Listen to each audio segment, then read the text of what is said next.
Manoa is the most beautiful of all the little valleys leaping abruptly from the mountains back of Honolulu, and cooling the streets and byways of the city with their sweet waters. And it is also the most verdant. Gentle rains fall there more frequently than in the valleys on either side of it, and almost every day in the year it is canopied with rainbows. Sometimes it is called, and not inappropriately, the Valley of Rainbows. Why is it that Manoa is thus blessed with rains, thus ornamented with rainbows, thus cradled in everlasting green? Were a reason sought among natural causes, it would doubtless be found in a favoring rent or depression in the summit above the valley, and overlooking the eastern coast of Oahu, where wind and rain are abundant. But tradition furnishes another explanation of the exceptionally kind dealings of the elements with Manoa, not as satisfactory, perhaps, as the one suggested, but very much more poetic. Far back in the past, as the story relates, the projecting spur of Akaka, above the head of Manoa Valley, was united in marriage with the neighboring promontory of Neilahuakaka. A growth of lehua bushes still crowns the spur in perpetual witness of the union. Of this marriage of mountains twin children were born, a boy named Kahokani, which signified Manoa wind, and a girl called Kauwahain, which implied Manoa rain. At their birth they were adopted by a chief and chiefess whose names were Kalawahi and Pohakukala. They were brother and sister, and cousins, also, of Akaka. The brother took charge of the boy, and the sister assumed the custody and care of the girl. Reared apart from each other, and kept in ignorance of their close relationship, through the management of their foster parents, they were brought together at the proper age and married. The fruit of this union was a daughter, who was given the name of Kahalaopuna, and who became the most beautiful woman of her time. Thus it was that the marriage of the wind, Kahokani, and rain, Kauwahain, of Manoa brought to the valley as an inheritance the rainbows and showers for which it has since been distinguished. To continue the story of the ancient bards of Oahu, Kahalaopuna, or Kaha, as the name will hereafter be written, grew to a surpassingly beautiful womanhood.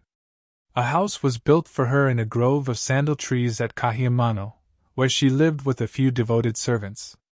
The house was embowered in vines, and 2 palulu, or taboo staves, were kept standing beside the entrance, to indicate that they guarded from intrusion a person of high rank.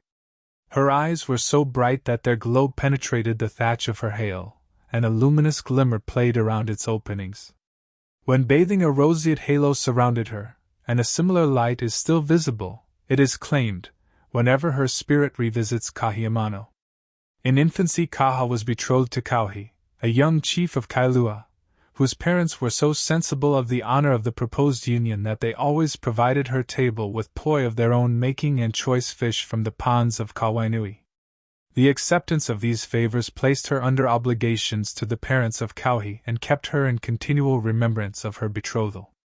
Hence she gave no encouragement to the many chiefs of distinction who sought to obtain glimpses of her beauty and annoyed her with proffers of marriage.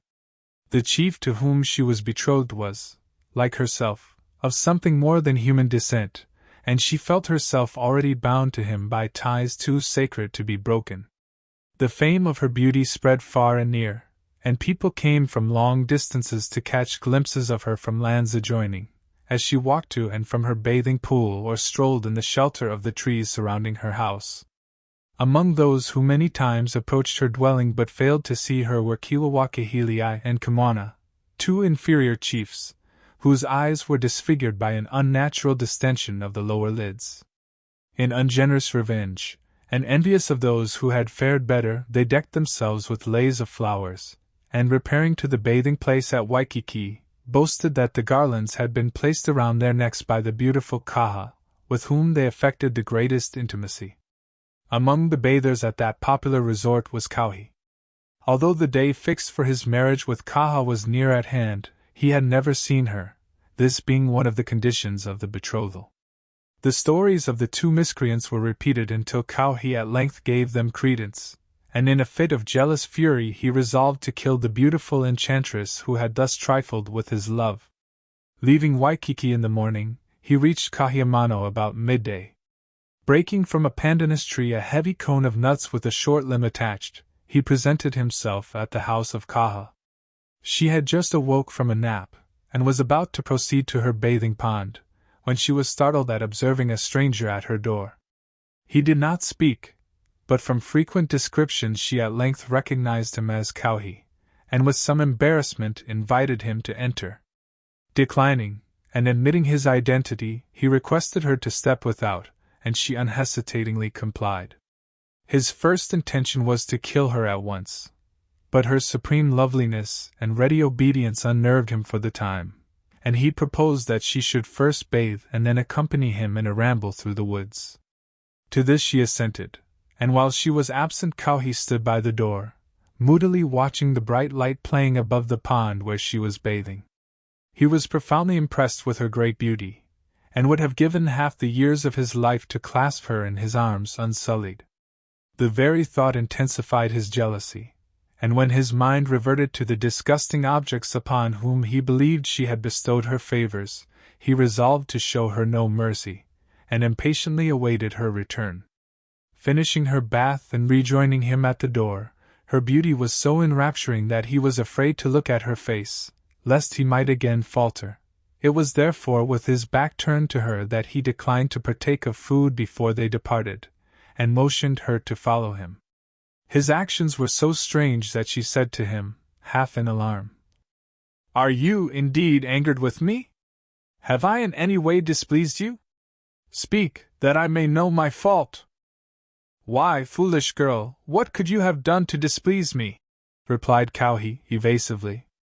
"Nothing, I hope," returned Kaha. "Yet your look is cold and almost frightens me." "It is my mood today, perhaps," answered Kauhi, increasing his pace to give employment to his thoughts. "You will think better of my looks, no doubt, when we are of longer acquaintance." They kept on together, he leading and she following, until they reached a large rock in Ihoalama, when he turned abruptly, and seizing the girl by the arm said, "You are beautiful, so beautiful that your face almost drives me mad, but you have been false and must die." Kaha's first thought was that he was making sport with her, but when she looked up into his face, and saw that it was stern and smileless, she replied, "If you are resolved upon my death, why did you not kill me at home, so that my bones might be buried by my people? If you think me false, tell me with whom, that I may disabuse your mind of the cruel error possessing it. Your words are as fair as your face, but neither will deceive me longer," exclaimed Kauhi, and with a blow on the temple with the cone of hala nuts, which he was still carrying, he laid her dead at his feet. Hastily digging a hole beside the rock, he buried the body and started down the valley toward Waikiki. He had scarcely left before a large owl, a god in that guise, who was related to Kaha and had followed her, unearthed the body, rubbed his head against the bruised temple, and restored the girl to life. Overtaking Kauhi, Kaha sang behind him a lament at his unkindness. Turning in amazement, he observed the owl flying above her head, and recognized the power that had restored her to life. Again ordering Kaha to follow him, they ascended the ridge dividing the valleys of Manoa and Nuuanu. The way was beset with sharp rocks and tangled undergrowth, and when Kaha reached the summit her tender feet were bleeding and her pau was in tatters. Seating herself on a stone to regain her breath, with tears in her eyes she implored Kauhi to tell her whither he was leading her, and why he had sought to kill her. His only reply was a blow with the hala cone, which again felled her dead to the earth. Burying the body as before, he resumed his way toward Waikiki. Again flying to the rescue of his beautiful and sinless relative, the owl god scratched away the earth above her, and restored her once more to life. Following Kauhi, she again chanted a song of lament behind him, and begged him to be merciful to one who had never wronged him, even in thought. Hearing her voice, he turned, and without answer conducted her across the valley of Nuuanu to the ridge of Waolani, where he killed and buried her as he had done twice before, and the owl god a third time removed the earth from the body and gave it life. She again overtook her merciless companion, and again pleaded for life and forgiveness for her unknown fault. Instead of softening his heart, The words of Kaha enraged him, and he resolved not to be thwarted in his determination to take her life. Leading her to the head of Kalihi Valley, where she was for the 4th time killed, buried and resurrected as before, he next conducted her across plains and steep ravines to Pohakea, on the Ava slope of the Kahala Mountains. He hoped the owl god would not follow them so far, but looking around, he discovered him among the branches of an ohia tree not far distant. As Kaha was worn down with fatigue, it required but a slight blow to kill her the 5th time, and when it was dealt to the unresisting girl her body was buried under the roots of a large koa tree, and there left by Kauhi, satisfied that it could not be reached by the owl god. Repairing to the spot after the departure of Kauhi, the owl put himself to the task of scratching the earth from the body, but his claws became entangled with the roots, which had been left to embarrass his labors, and, after toiling for some time and making little or no progress, he abandoned the undertaking as hopeless, and reluctantly left the unfortunate girl to her fate, following Kauhi to Waikiki. But there had been another witness to these many deaths and restorations of Kaha. It was a little green bird that had flitted along unobserved either by Kaha or her companion, and had followed them from Kahiamano, flying from tree to tree and making no noise. Noting with regret that the owl god had abandoned the body of Kaha, the little bird, which was a cousin to the girl and a supernatural being, flew with haste to the parents of Kaha, and informed them of all that had happened to their daughter. The girl had been missed, but as some of her servants had recognized Kauhi, and had seen her leave the house with him, her absence occasioned no uneasiness, and when the little green bird, whose name was Elepaio, recounted to the parents the story of Kaha's great suffering and many deaths, they found it difficult to believe that Kauhi could have been guilty of such fiendish cruelty to the radiant being who was about to become his wife. They were convinced of Elepaio's sincerity, however, and with great grief prepared to visit the spot and remove the remains of Kaha for more fitting interment. Meantime the spirit of the murdered girl discovered itself to Mehana, a young chief of good address, who was returning from a visit to Waianae. Directed by the apparition, he proceeded to the koa tree, and removing the earth and roots, discovered the body of Kaha.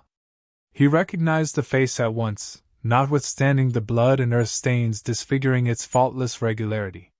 He had seen and become enraptured with its beauty at Kahiamano, and on one occasion, which lived in his memory like a beautiful dream, he had been emboldened by his love to approach sufficiently near to exchange modest words and glances with it.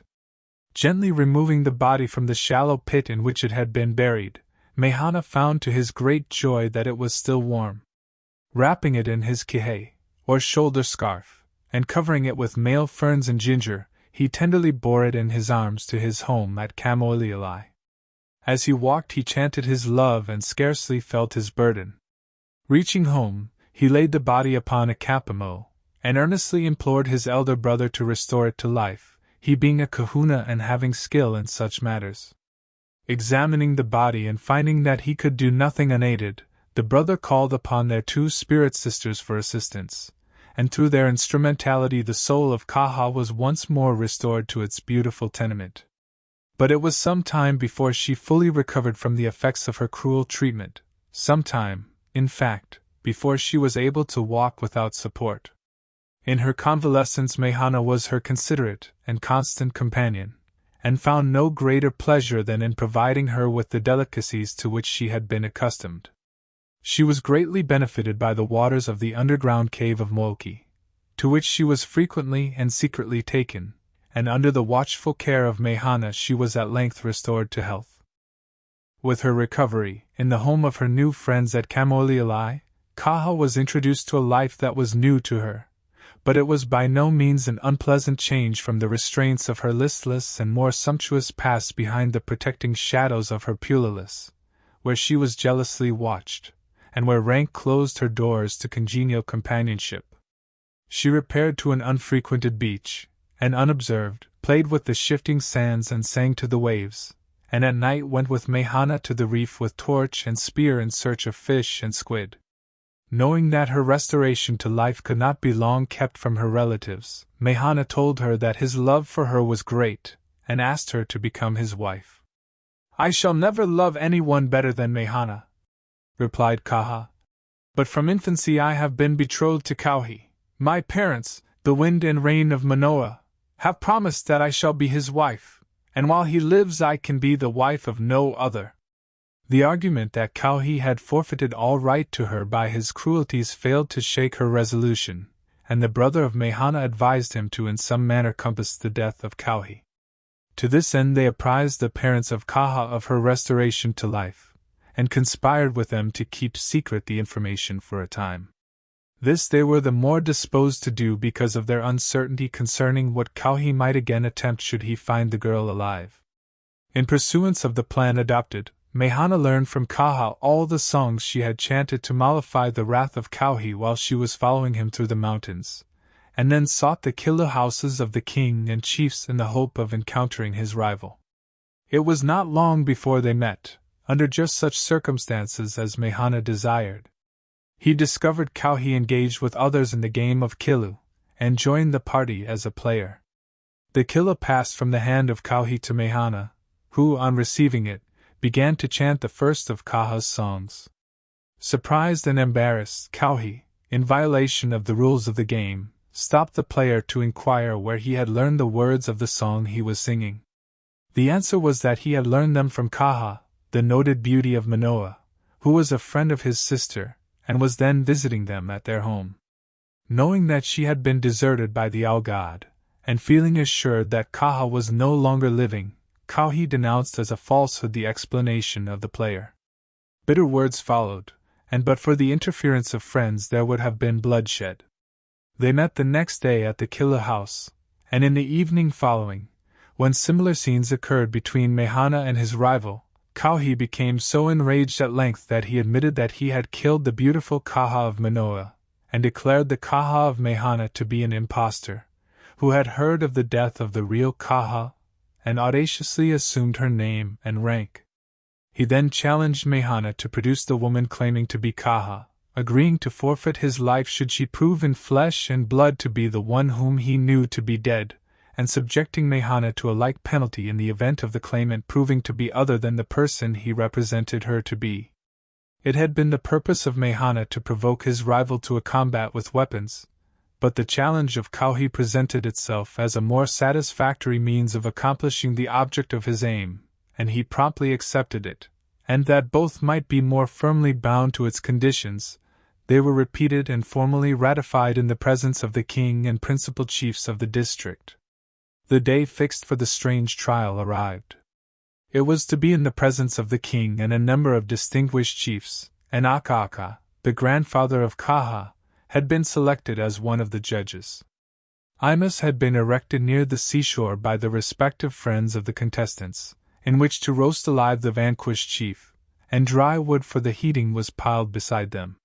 Fearing that the spirit of the murdered girl might be able to assume a living appearance, and thus impose upon the judges, Kauhi had consulted the priests and sorcerers of his family, and was advised by Kaya to have the large and tender leaves of the ape plant spread upon the ground where Kaha and her attendants before the tribunal were to be seated. "When she enters," said the Kala, "watch her closely. If she is of flesh, her weight will rend the leaves. If she is merely a spirit, the leaves where she walks and sits will not be torn." On her way to Waikiki, the place designated for the trial, Kaha was accompanied by her parents, friends and servants, and also by the two spirit sisters of Mehana, who had assumed human forms in order to be better able to advise and assist her, if occasion required.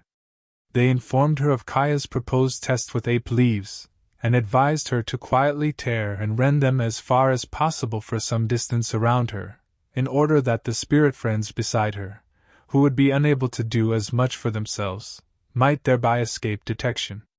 If discovered, they would be exposed to the risk of being killed by the Popoyohane, or spirit catchers. Arriving at Waikiki, Kaha and her companions repaired to the large enclosure in which the trial was to take place. The king, chiefs, judges and advisors of Kauhi were already there, and thousands of spectators were assembled in the grounds adjoining.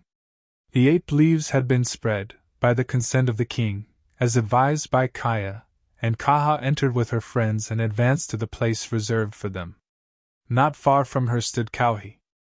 As he bent forward in anxiety and looked into her star-like eyes, with a sinking heart he saw that their reproachful gleam was human, and knew that he had lost the wager of his life. Observing her instructions, Kaha took pains to quietly rend and rumple the 8 leaves under and around her.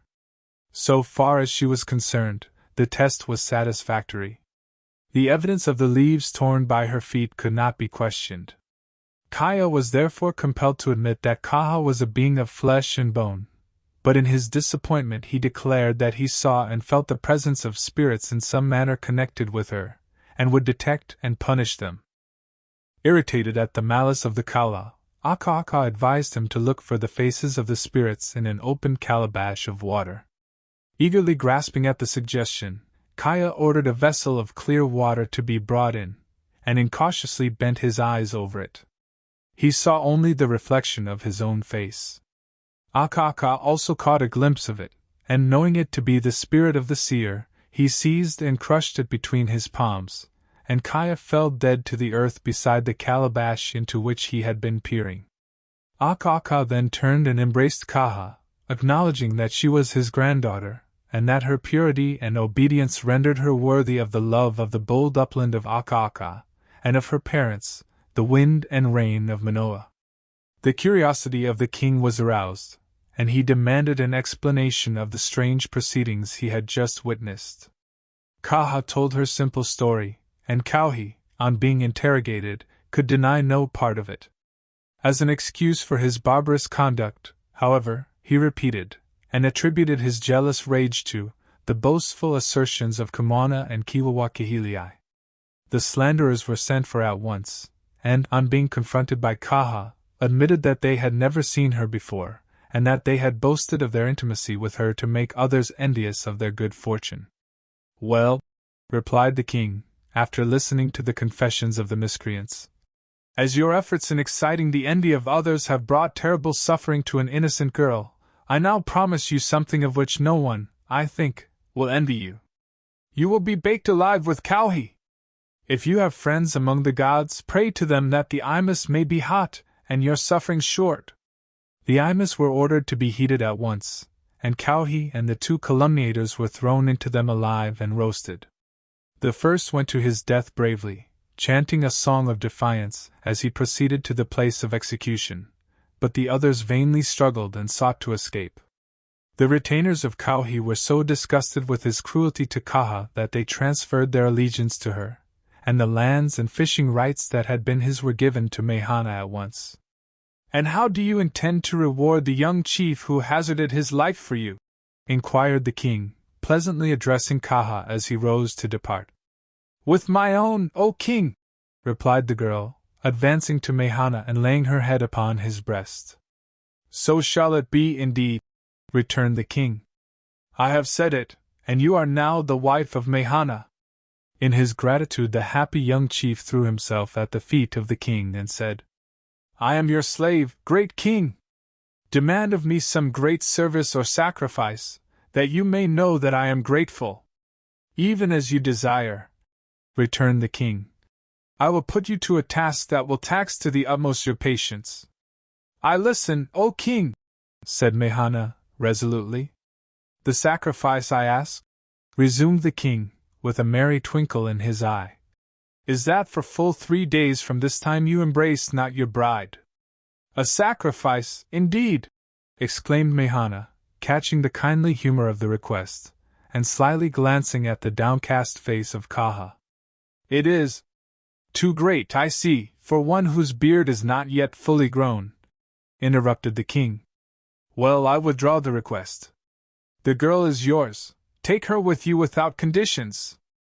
Here the story of the trials of Kaha should end, but it does not. Sometime during the night following the death of Kauhi, a tidal wave, sent by a powerful shark god, swept over and destroyed the Imus in which the condemned men had been roasted, and their bones were carried into the sea. Through the power of their family gods, Kamwana and Kiwawakihilii were transformed into 2 peaks in the mountains back of Manoa Valley, while Kauhi, who was distantly related to the shark god, was turned into a shark. For 2 years Kaha and her husband lived happily together, surrounded by many friends and enjoying every comfort. Her grandfather, Akaaka, visited her frequently, and, knowing of Kauhi's transformation and vindictive disposition, admonished her to avoid the sea. For 2 years she heeded the warning, but one day, when her husband was absent and her mother was asleep, she ventured with one of her women to the beach to witness the sports of the bathers and surf riders. As no harm came to the swimmers, and the water was inviting, she finally borrowed a surfboard, and throwing herself joyfully into the waves, was carried beyond the reef. This was the opportunity for which Kauhi had long waited.